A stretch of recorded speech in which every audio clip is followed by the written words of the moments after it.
There is a problem dimension beyond that which is known to humans.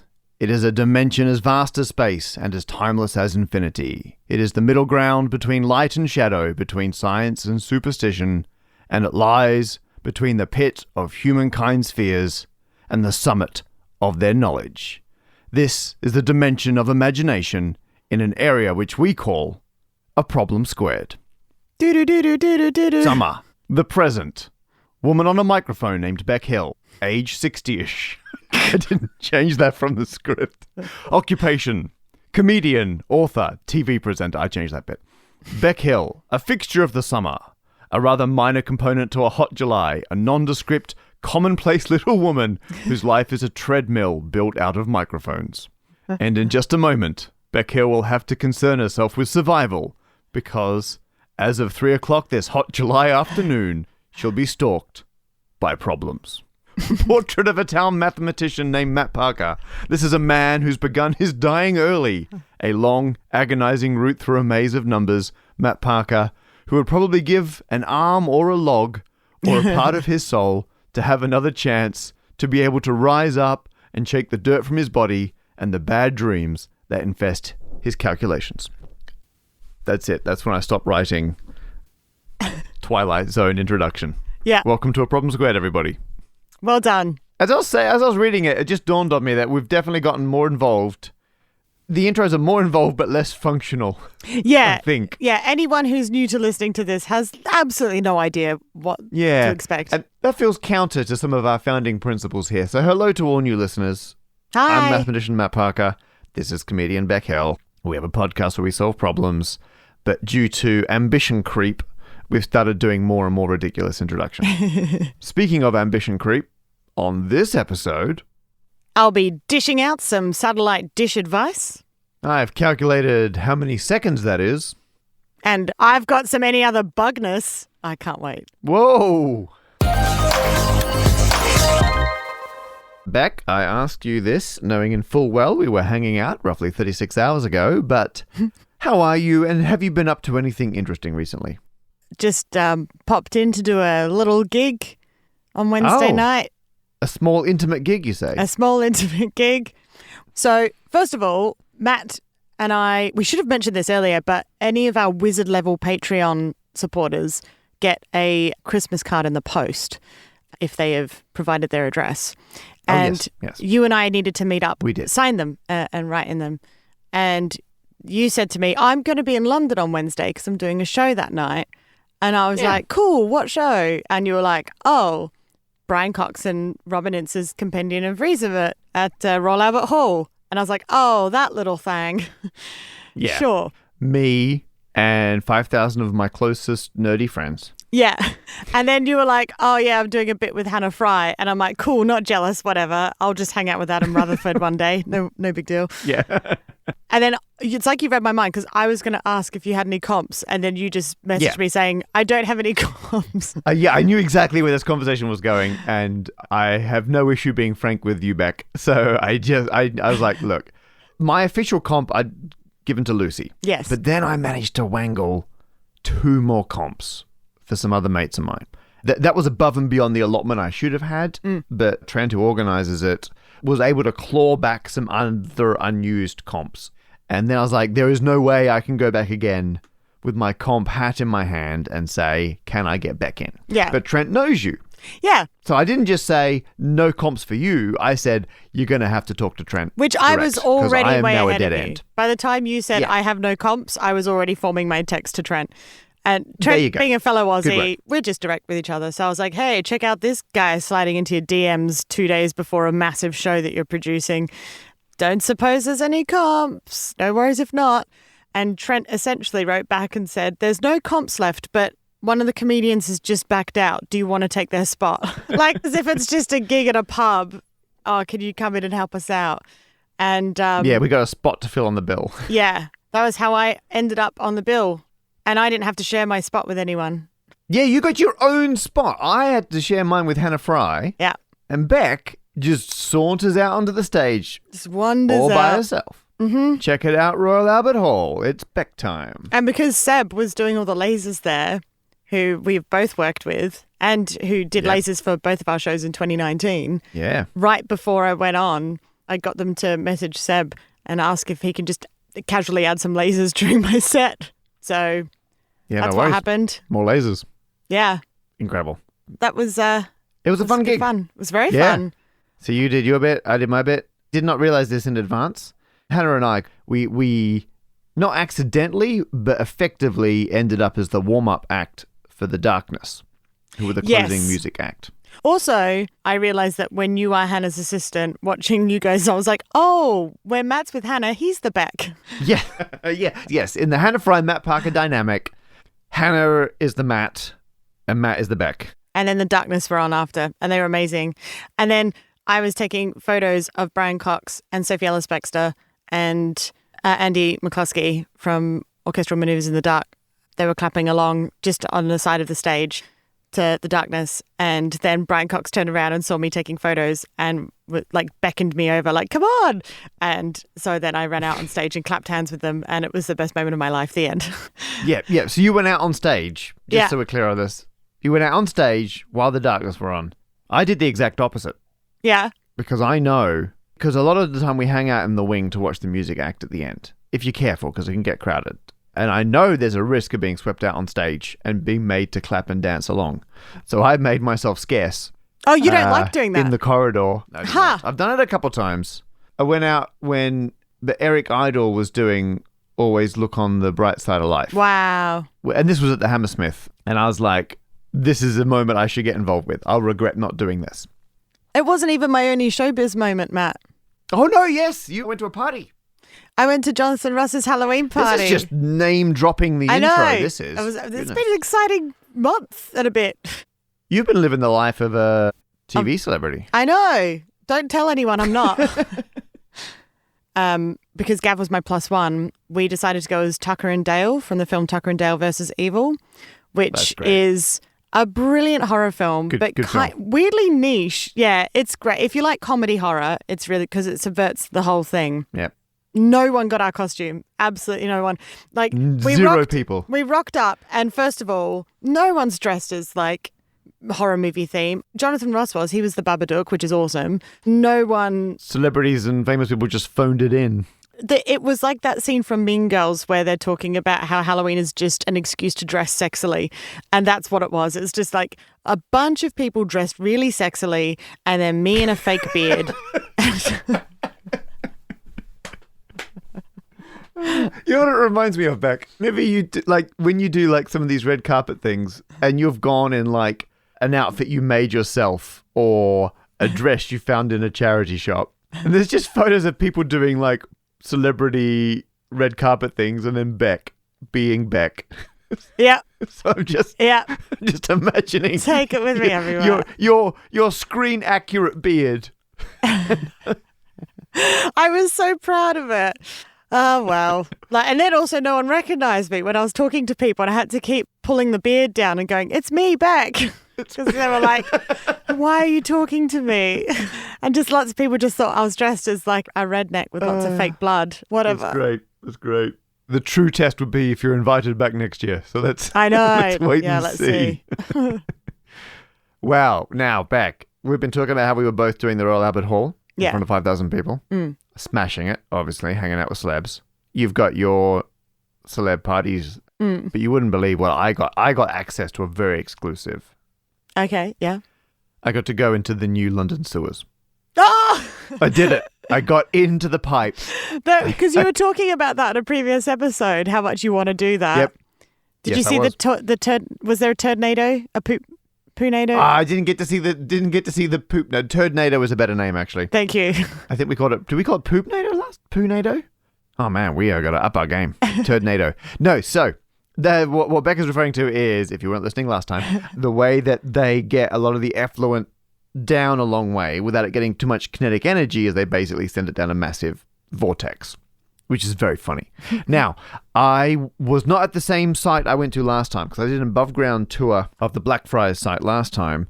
This time I was at Kirkling Street, which is near kind of Vauxhall Station Way on the Thames.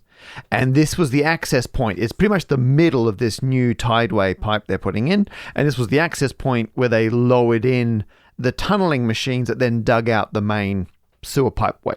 So it's got a very big void that lowers you about 70, 100 meters below the surface. And then the pipe goes off in two directions from there. And the only way to get in is to be lowered in by a crane. Okay. So I got lowered in by a crane. No. Yeah. That's so cool and terrifying. Amazing. They put you in a massive metal box, and then a crane picks up the box. That's terrifying. Lowers it 100 meters down. Wow. To the bottom of this shaft. We almost couldn't do it because the wind picked up, and it was too gusty to lower humans into a hole. Did you? And then too gusty to lower humans into a hole. Disappointing. What? Did you film it? Yes, I did. Okay. Yes. So then the gust died down, and they're like, "Oh, would you want to film somewhere else on site?" And I was like, "No, look, folks, it's the hole or nothing." And so we just waited. I was like, I would use the entire time I've been allotted with site access to wait and see if we can get lowered into the hole. Yeah. And sure enough, we got lowered into the hole, and I got to just wander around in the sewers. So I got to walk down. Now, I say the sewers, it hasn't been turned on yet. And won't be turned on for a little while. But this section, the pipe is all in and all the lining is done. And it's roughly a 7-meter diameter pipe. It's quite big. So I'm standing in it and I'm under 2 meters. Then the actual top of the pipe is like 7 meters above. It's just phenomenally massive, huge sewer pipe. I love it. So I hope you're wearing overalls and a fake moustache. I did not go full Mario, sadly. Now, these are obviously in use, and there were some that they had to block off and join onto the new ones, but not many and not in places I could get access to. Mm-hmm. So I've now gotten into the new sewer, so I've achieved that goal, but it's now a dead end in terms of trying to then use that as a way to see the old sewer where it interfaces with the new one. That's right. There's no way I'm able to do that. So if anyone listening has any contacts that can get me into the London sewers, specifically to see one of the egg-shaped cross-section Bazalgette lines, then that would be amazing. And I'm aware it would be disgusting, but I've done ridiculous things for videos before. If anyone has sewer contacts, let me know. Nice. We want to see if Beck can get back into Jonathan Ross's Halloween party, and I can get into the London sewers. The old ones. Our first problem comes from someone named Darren, and they say, and this is Darren speaking in the first person, I took down a satellite dish that the previous owners of my house put up. What do you think I should do with it? So that's Darren's problem. Let's find out what is Beck's solution. Wow. My first initial thought was hat. Hat. Yeah. Now, Darren doesn't say how big this satellite dish is. It could be hat size. Yeah, I love this problem because it means that there's a lot of scope to talk about it, but also there's just zero other context. I don't know, does Darren have a garden? If perhaps the satellite dish could be fashioned into some sort of bird bath or something. Yep. When you think satellite dish, you're like, what can I make with a large bowl shape? So I'm thinking, in the UK, you can put up a satellite dish to get Sky or something. And those dishes are on the order of 30, 40 centimeters across. They're not massive. They're quite small. But then other places, often in Australia, if you want to put up a big old dish, we're talking over a meter. Yeah. Giant dishes. And actually, last time I was back in Australia, I was cycling in Perth. I was cycling through a suburb that had the bulk rubbish collection, which is where you can put anything you want out on the curb, and the council will come and collect them on a prearranged date. Someone was throwing out a full-sized, massive satellite dish. What? A meter and a half, one of the big ones. Whoa. Now, I was on a bike, so I wasn't picking it up there and then. Also, I'm only in Australia for a short amount of time. I'm heading back to the UK. There's no way I can take this dish with me. In fact, I'm sure I could, if I really needed a dish, secondhand dish, I could acquire one somehow. Yeah. But my instinct, I just went, oh my goodness, what can I do with that? I understand Darren's problem here. Yeah. Oh, that's it. I thought you were going to say, like, because what I wanted to do with it was this, and then you would answer the problem for me. You know what? I know what the first thing that popped into my mind was. What would you do that with I it? would do with the dish? Do you want to guess? What do you think was, if you could put yourself in my cycling shoes, what do you think my first instinct was? And it's not very exciting. Bike helmet. Incorrect. I'm guessing what you would try and turn it into a metal tire? Oh, wait. Like a tiny velodrome. Not a tiny velodrome. It's not bike related what I wanted to do with it. Oh, I thought you said cycling. Did you I mean... wasn't going to do a jump or something. No. Our producer Lauren has guessed gazebo. Yeah. Lauren also guessed fire pit, which is solid. Fire pit might be my favorite one. That's a good one. Yeah. You'd want to double check that it hasn't got like a coating that's toxic when it's burnt, and make sure the metals are safe to heat up. If we ignore the health and safety concerns, that's amazing. I now like fire pit. Yeah, fire pit's a good one. This might be Lauren's first ding. I thought radio astronomy. I was like, I bet you could repurpose that as a home radio astronomy telescope. Sure. And we've performed at Blue Dot. I am actually wearing a Blue Dot jumper right now as we... You're wearing the Blue Dot hoodie that we're on as we speak. And I remember someone saying it's a telescope, which I sort of half ignored because I was like, no, it's a satellite dish. It's a massive satellite dish. So is this what it's... So there is a telescope. It's taking stuff from a telescope that is out of our atmosphere. Is that what it's doing? No. Actually, yes. I said no, and then I'm wrong. It does. There's two ways to do this. Okay. These massive dishes can be used to receive data from space. Yeah, that's what I think of when I think of a satellite dish. Exactly. And is Jodrell Bank... I think it might do some of that. But like the Parkes telescope... In Australia. Parkes dish in Australia. As in from the film The Dish. The one and the same. Mm. And in that film, it's receiving data from the Apollo missions. Yes. It's still part of the Deep Space Network, which is, I think, at least 3 massive radio dishes that are used to receive data from spacecraft that's a very long way from Earth. And so, in that case, you want a big area, because the signals are so faint, you want a massive area to collect as many of the radio waves as possible. You focus them all in on the one receiver, and then you pull, there's your signal. You're getting the data from that. And that's what a traditional satellite dish is doing on your roof, but it's getting the data from like a satellite that's beaming down television, basically. It's focusing in on a receiver, and then that's your TV signal. And the fainter the signal, the bigger the dish, is the rule of thumb, because then you're collecting more waves.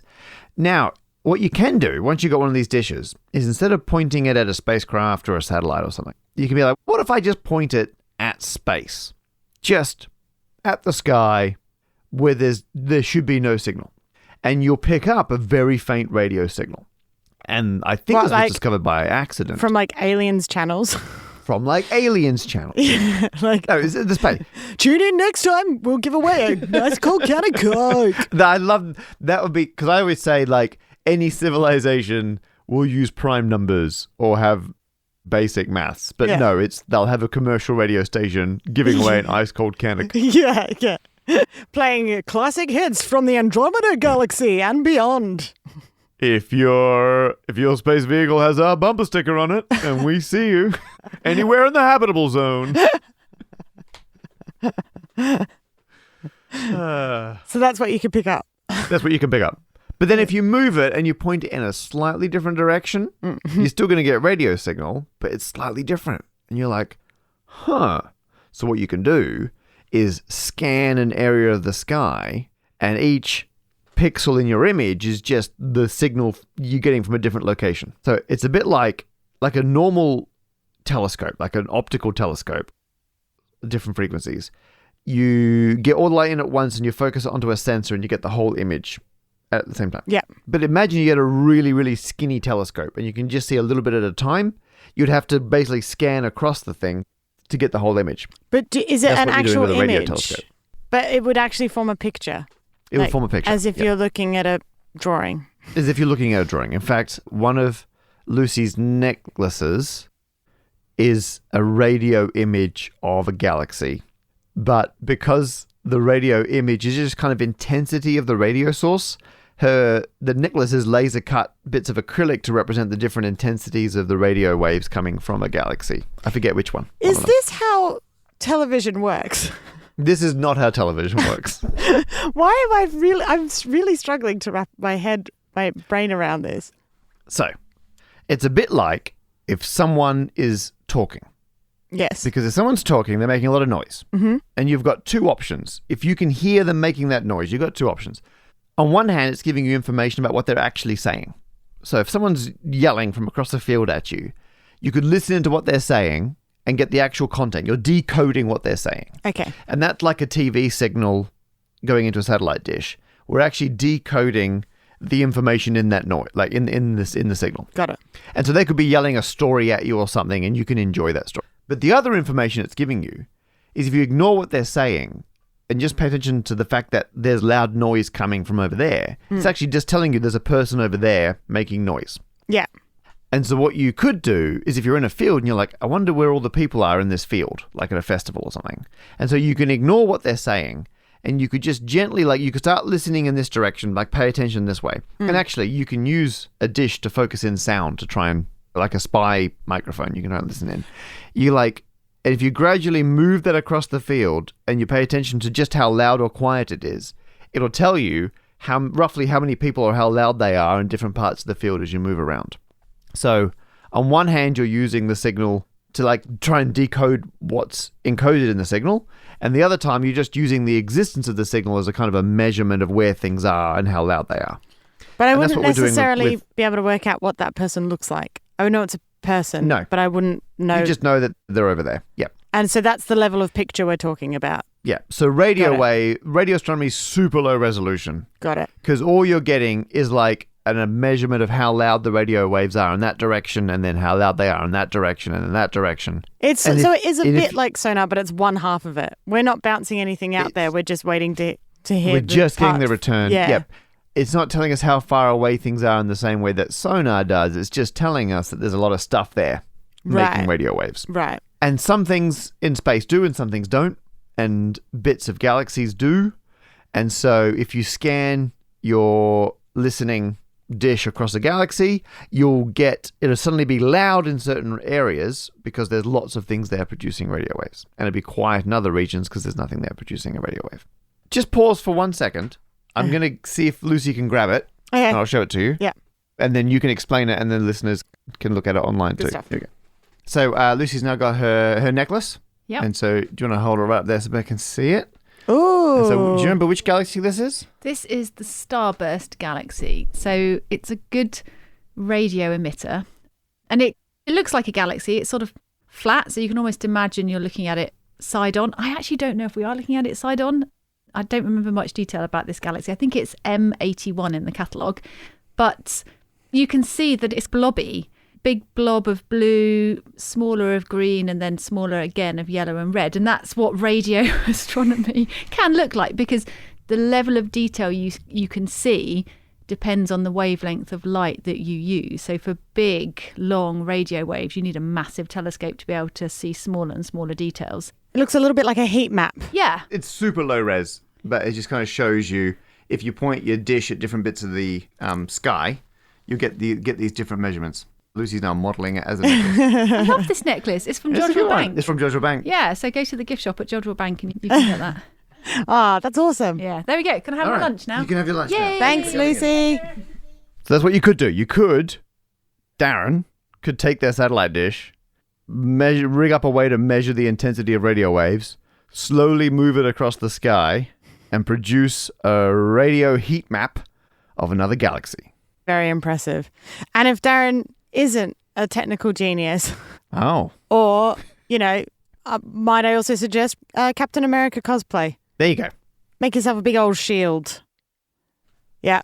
A small boat, a very large frisbee. Lauren Armstrong Carter also suggested a very large, comfortable swing, depending on the size of the dish. That would be quite nice. It would make a good swing. You want to, depending on the size of the dish, you want to take the receiver out first. Yes. Maybe you keep the receiver in. Very heavy umbrella. There you go. So actually, I own 2 effectively satellite dishes because the shape of a satellite dish is something called a paraboloid. It's a parabola that's been rotated around. And the reason a satellite dish is a paraboloid is because it focuses any incoming light into the focal point right in the center. Mm-hmm. And I've got 2 of them, but instead of being like the sort of metal that will deflect radio waves to a central point, it's shiny like a mirror to reflect light. And I use them in a stage show because I'd put a bit of flash cotton at the focal point of one of them. Oh, yeah. And I'd put a hot heat source at the focal point of the other one, and I'd beam the heat radiation across the stage to set fire to the flash cotton. That's very cool. Which was really good fun. But I could also just do it if I went outside and held these dishes up.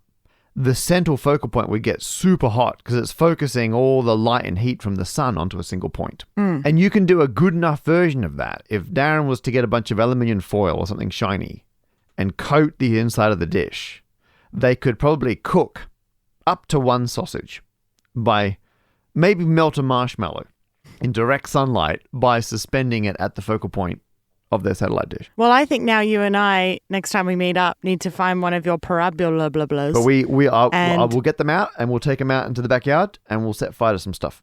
I look forward to that. All right. Well, I hope that helps for now, Darren. Solar-powered barbecue is my official answer. Yeah. And then I gave all those other answers, so, you know. Or a hat. Or a hat. Ding. Just dinged myself. You just went and dinged yourself. This next problem is from Beck. And Beck says... Wow. Oh. Do the voice. Your thing which converts... Yeah, this problem was sent in by Beck via WhatsApp message to Matt. It was, yep. I said, your thing which converts millions and billions to seconds, is that a website you built or just a spreadsheet you use? And either way, could I quote how you explain the difference between the two? So what Beck is referring to is in my stand-up show, Hubble Pie, which is very presentation-based.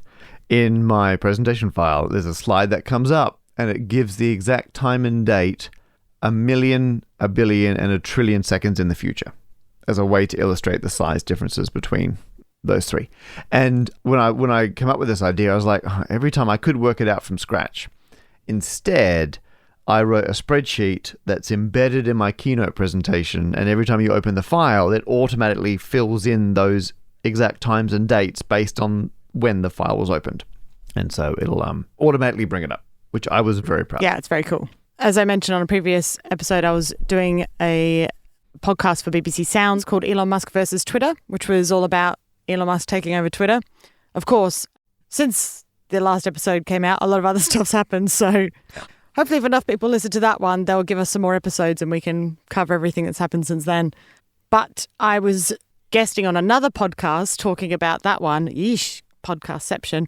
And so what I did is I looked up what the average house price is in the UK, converted it to US dollars. Obviously, you're not worrying about inflation or anything. And then worked out if you bought a house a day, how long that would be. So basically, I could buy a house for the average price in the UK, which is about £200,000. I could buy one every day until the year 2372. Yeah, wow. 2003. Yeah, okay, so that's like 2.5 centuries. Yeah, I could buy a house every day. House a day. You don't like to live in the same house twice. No. 3 times the average life expectancy of a human. You could change house every 8 hours. Yeah. For the rest of your life. Buying a new one every time and still not quite spend 44 billion US I still dollars. wouldn't have bought Twitter. Oh, it's a crazy amount of money. So my spreadsheet's not super helpful for that because it's not a separate spreadsheet. It's baked into the Keynote file. It's actually using numbers. And it's a real pain to mess if you want other values.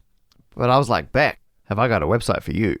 And I sent Beck a link to Wolfram Alpha, which is a fantastic website that will do all sorts of calculations like this for you. Also, I have to ask, Matt, are you affiliated with them? This isn't an ad, right? You're not getting paid for this. I'm in no way affiliated with Wolfram Alpha. In fact, I use their free level, and they've never given me like a free, because you got to pay for the upgraded version, and I have not done that. I use the free version.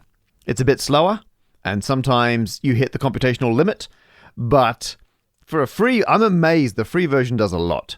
I'm in no way affiliated with these people. And Mathematica is an adequate programming language for physicists, but it prides itself on being able to do all this for you. So I just typed in 44 billion divided by average house price days in years. So I've just typed in the whole thing you wanted to do. 44 billion divided by average house price. That how many days, like if that's the number of days, how many years would that be? And all in one, it's come back with 268 and a half years. Wow. Because obviously it's using an average house price in the States, I'm guessing. Yeah, it's taken the United States. So it tells you if it's got to interpret anything. It says, okay, we're assuming you mean 44 billion divided by the United States median home listing price. Convert 1 day to years. So it's taken that as a number of days and converted it to years. Wow. And it's given me the number. Wow. That is impressive. Why do we have this podcast? I'm just reading out. I just Wolfram Alpha everything and then read it out. Oh, and now it said it can convert into different currencies and stuff for me. Oh my gosh. But it will do. It's like the Hitchhiker's Guide. Pretty much any stupid calculation you throw at it. Shall we do 1,000,000 seconds from when this podcast comes out? Okay. I've just been told it's roughly 1 a.m. In the morning. So I'm going to write into Wolfram Alpha. I'm literally going to type 1,000,000 seconds from 1 a.m. 5th of December 2022. Okay. And 1,000,000 seconds after that will be 2:46 in the morning on Saturday, the 17th of December 2022. So, a couple weeks. Within 2 weeks later. If I switch that to 1 billion seconds, so 1 billion seconds after the podcast comes out will be in the year 2054 on the 13th of August, Thursday. And you know what? Let's do 1 trillion seconds. Just for fun. Just for fun. So 1 trillion seconds from right now when you're listening to this podcast will be at the soonest Tuesday, the 1st of September in the year 33,711. Yeah, so it's a big old difference. It's a big old difference. And shall we do 44 billion seconds? Yeah. So if from when you first listened to this podcast, you started spending $1 a second, you would have spent the amount of money Musk spent on Twitter by the 26th of March in the year 3,417. Oh, we should have got busted to let us know. I know. It'll be a Wednesday. It'll be 13 minutes past 7 in the afternoon, GMT. Wow. And kind of the point here is that we as humans, we forget that a billion is 1,000 times bigger than a million. Yeah.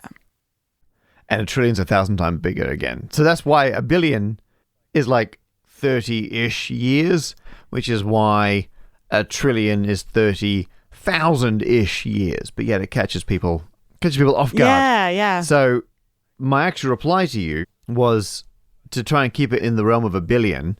I said that if someone spent $44,000 every single day, you wouldn't run out of money until the year 4,760. 2,500 years from now. It's just crazy to think about. Imagine spending $44,000 a day. When I guessed it on the podcast as well, I think I also put it as looking at the average house price in the UK, which I think is around 200 grand pounds. All right. That's obviously average UK, not London. And then I worked out if you were converting from US to pounds, it's like you could buy a standard house in the UK every day for like 100 years. It's like it went way after you'd probably die. Musk could have bought 100,000 houses. That's a lot of houses. Yeah. 100,000 houses. Or one social media platform. So if anyone's not sure whether they made the right choice. How about, and I've not tried any of these in advance, mass of Earth in potatoes. Here we go. It's thinking. It's still thinking. Maybe I shouldn't use the free version. I better not have crashed again. Okay, so here we go. It's come back with, assuming Earth is a planet. Okay, good assumption. Assuming prepared potato. Assuming any type of prepared potato. And you can then switch if you want to use canned potato, drained solids, or other options. Wow. But then it has not given me the mass of an Earth. I think it's done it the other way around. But you can do things like, if I do a classic, like Olympic swimming pool in shot glasses, let's see if it... Let's have a think. It got confused by the sport, and it's taken it as a 16-pound shot as used in shot put. It's just given me a picture of a shot put next to an Olympic swimming pool. Fantastic. Okay, so I'd like to roll back some of my previous praise about Wolfram Alpha. Well, look, what you're saying is there's something there if you're willing to be flexible. Yeah, there's an art into phrasing your question such that the algorithm that is Wolfram Alpha can understand it. And sometimes you got to build up the bits yourself separately and put them together. But it is an incredibly powerful tool if you want to do some of these more unusual calculations. And it's very good at number of seconds in the future. Well, it was very good at that. And I will be using this from now on for all of my queries about whether I should buy a social media site. There you go. Also means you can do the podcast without me now, because I'm a glorified text-to-voice add-on to Wolfram Alpha. Oh my That's goodness. basically all I bring to I laugh and say yes, but we both know that's not true. That's why our podcast is worth $44. Just 44. Just 44. Anyone want to buy it? You want to buy it?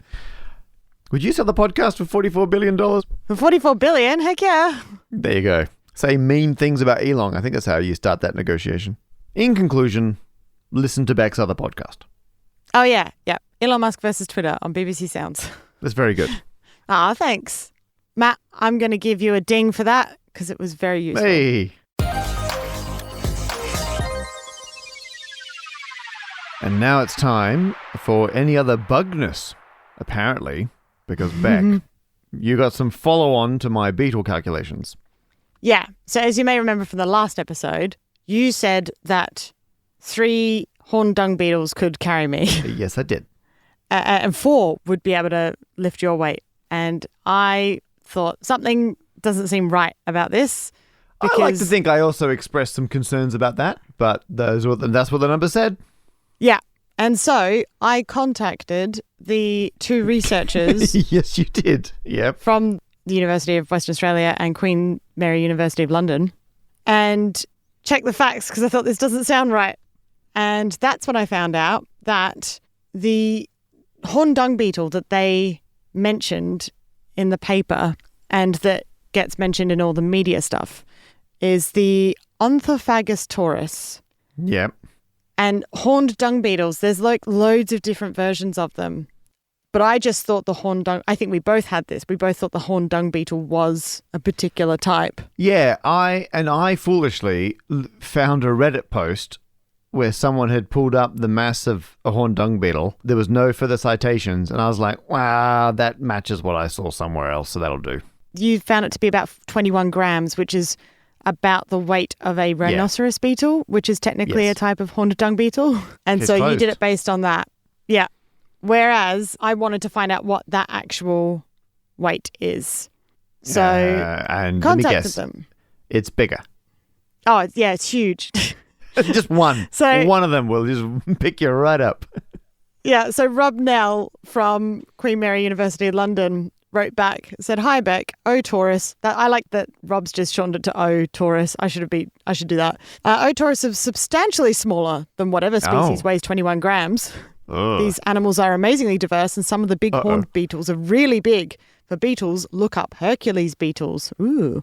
Just giving you extra beetle facts. Can't help themselves. The animals I was working with had a mean weight of 70 milligrams. Oh. So that's all of them. And that's milligrams. 70 milligrams. 70 milligrams. The one we calculated the figure from lost its grip at a weight of 105.07 grams, and itself weighed 0.00921 grams, hence the figure of 1,141, which we calculated for the media rather than putting it in the paper. Uh-oh.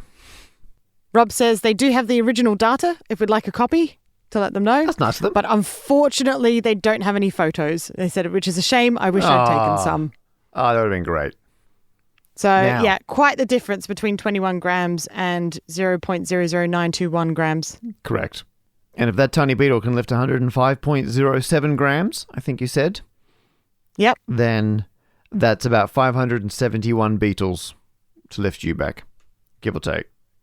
571. What about you, Matt? I'd need over 850 Beetles. It's a lot of Beetles. It's a lot of Beetles. But you know what it's fewer than? The number of bees you'll need. So, in a way, they're still winning. They're still over 1,000 times better, is what I'm saying. Yeah, if you fair. need to be lifted by small insects, are they both insects? Small creatures, Beetles over bees every day. But Beck, I think we should acknowledge your excellent work. Now, even without the context of my haphazard research, I think you're contacting the original scientist, getting additional Beetle facts, offers of original data, is above and beyond the call of the duty here. So I wish to hand back my ding from this problem. I think you've now earned that ding. You got a ding for answering the bee question. I did do the That bees. was the main one. So I just get a bonus ding for bonus research. Dings are plenty. Yay! Ding. So we got an email back from the Mesh Mask guy Ooh, mesh mask. that was like, "Hi Beck, can't wait to hear this month's episode now." And then they've sent the pictures of their mesh mask. But they responded like earlier this week, and that episode came out in January.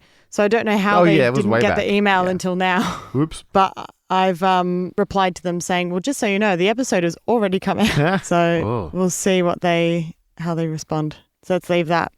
I was excited to do some data extrapolation because we've been viewing unique downloads, and we're coming up on 1 million. Yes. And I may have just crunched the number. I logged in to see our average views per 30 days, our current views, and I then used Wolfram Alpha to give me the time from now. And if we carry on at our current rate, we will hit 1 million downloads on Sunday, January 8th, 2023. Which is exciting. If we stay at our current because rate. On the 2nd of January, our 50th episode is due to be released. So we might hit 1 million downloads with our 50th episode, which is very exciting.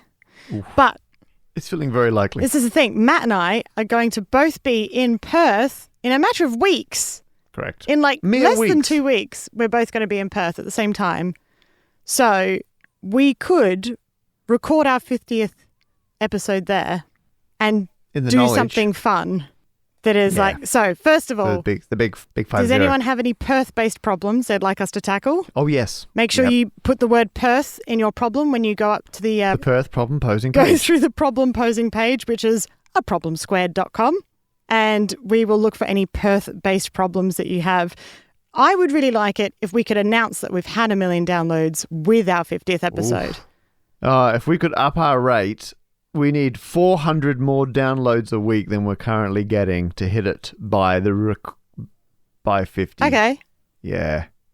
Plausible. That's plausible. If everyone listening manages to get one person, get them on board. Get onto it. What better gift? None. And finally, we have some unfinished business with Beck's adventure at Comic-Con. Yes, I was out in Brussels for Brussels Comic-Con, and unfortunately I did not have time to get to your stairs.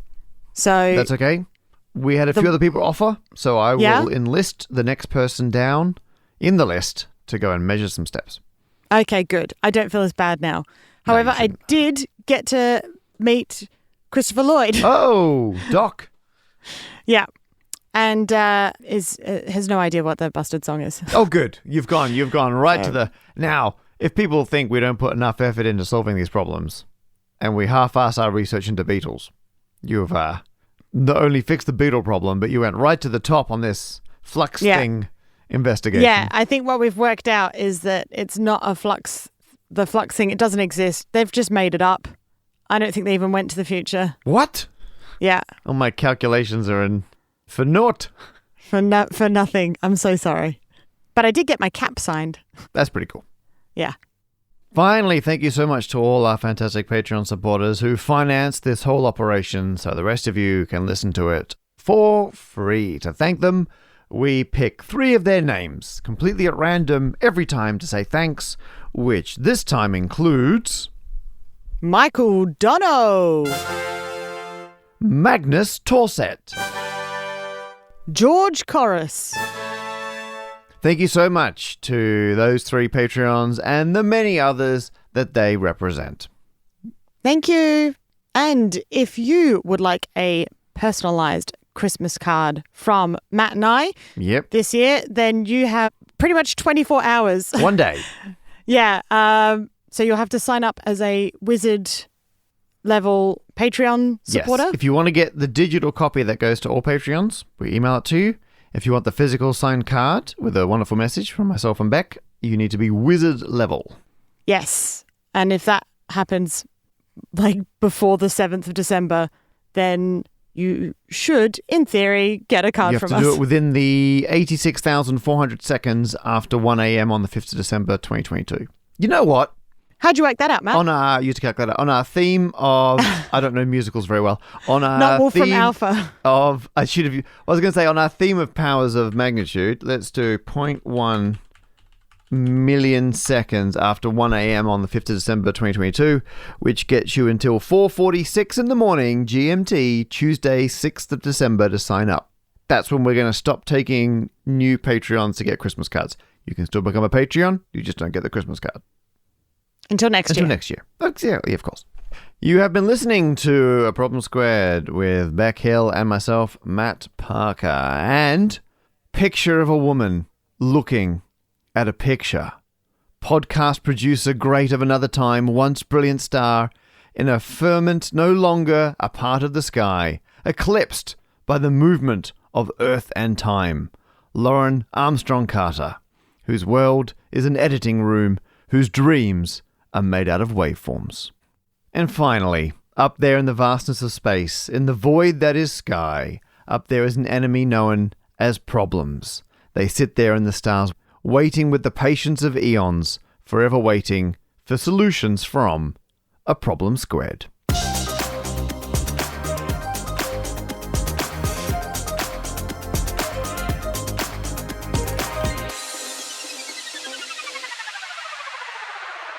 Beck. Yes. You know how last time we tried Cheetos Crunchy to see if they tasted like Twisties, our favorite Aussie snack? Yeah. And we thought, but not cheesy enough. Right. I also got the cheesiest version of Cheetos I could find while I was in America. Cheddar jalapeno. Ooh. So, for context, here I've got our pack of Cheetos Crunchy we had last time. Mm-hmm. And I've also now got Cheetos Crunchy cheddar jalapeno style. So, in theory, it's the same, but with more cheddar, also jalapeno. So, okay. When we did the Christmas card signing, I also handed over 2 mystery bags. Mystery bag labeled A is the cheddar jalapeno Cheetos. And just for context, B is the original ones we had last time, in case you need to recalibrate. Why did you label them A and B and mystery if you're going to immediately tell me what they are? Oh, I didn't want you to know in advance. I wanted to be able to, to tell you now in the recording. Sure. Okay. So what am I trying? I'm trying A first. So try A. So A, I'm going to try them as well. They smell tasty. They do smell tasty. Oh, I like these. That's not bad. They're not Twisties, but I'll tell you what, that jalapeno flavor is delightful. Yeah, that's the closest I think we've had in a while to Twisties. I'm just going to try some of the original Crunch ones from last time. Right, me too. And this is good because I haven't had breakfast. Oh yeah, these are just very pale now in comparison. Yeah. The lack of jalapeno does make them feel a bit more twisty-like. But the other ones are like more salty. There's a depth to them. Yeah. If I had to pick a substitute, if I couldn't get Twisties, I would go the cheddar jalapeno. Yeah, I get that. Yeah. All right. That's I would say current winner. Cheetos Crunchy. They don't necessarily taste like Twisties, but we would happily eat them. Twisties are now a distant memory. These are great. Never! Nom nom nom nom nom.